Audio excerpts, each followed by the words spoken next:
Real estate భరోసా ఇవ్వడం కోసం అమరావతిని చట్టబద్ధ రాజధానిగా ప్రకటిస్తే మధ్యలో ఎవడొచ్చినా ఎవడు పోయినా సరే అది బాగుపడుతుంది అని చట్టబద్ధత కోసం ప్రయత్నిస్తున్నారు ఆయన. అంటే ప్రైవేట్ నిర్మాణాలు పెరుగుతాయనా, స్టార్ట్ అయిపోతాయనా? అసలు ప్రైవేట్ నిర్మాణం ఎట్లా వస్తుంది సార్, నాకు తెలియక అడుగుతాను.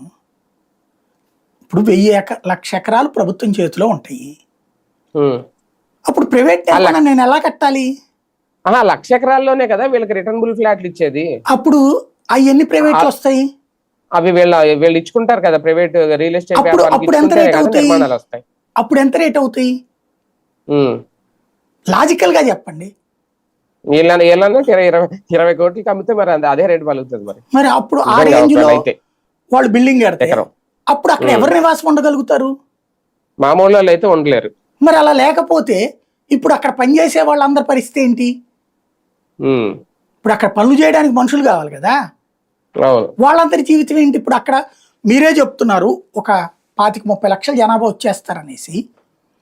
25-30 లక్షల జనాభాకి కనీసం ఒక 5 లక్షల మంది పనులు కావాలిగా. అది దోబీనా, హౌస్ కీపింగా, ప్లంబరా, ఇలాంటి బోల్డ్ అని పోస్టులు ఉంటాయి కదా, పనులు ఉంటాయి కదా. అవన్నీ చేసేవాళ్ళు కనీసం 3-4 లక్షల మంది కావాలి కదా. అంటే అందరం దానికి నిచ్చినేస్తున్నారా బాబు గారు?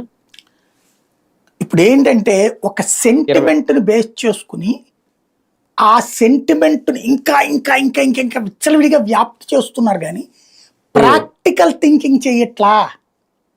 ఇప్పటికైనా ఫస్ట్ ఆ మిగతా భూములు నువ్వు సేకరించడం వదిలేయి. నీకు కావాలంటున్నది అదేదో స్పోర్ట్స్ సిటీకి 100 ఎకరాలు తీసుకో, క్రికెట్ స్టేడియం, ఆ ఇంటర్నేషనల్ ఎయిర్పోర్ట్ కి ఒక 500 ఎకరాలు తీసుకో.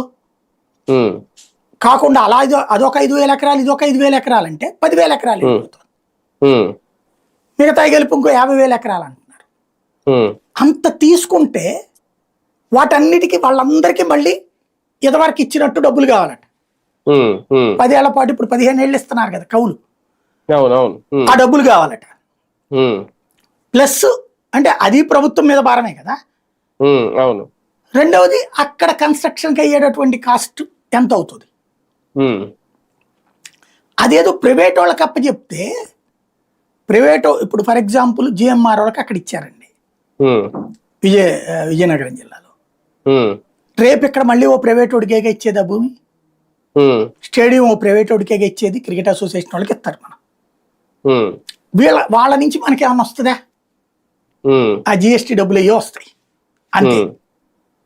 సరే, అంతవరకు బాగానే ఉంది. ఈ రెండు ఉంటే కనుక చుట్టూ బాగుపడుతుంది కాబట్టి మిగతాదన్న జనాలే బాగుపడినవచ్చు కదా. నేనేమంటానంటే ప్రభుత్వం ఇదే అమరావతిలో ప్రభుత్వ బిల్డింగుల వరకు కట్టించేసుకుని మిగతాదులు వేస్తే జనం అమ్ముకుంటారు కదా.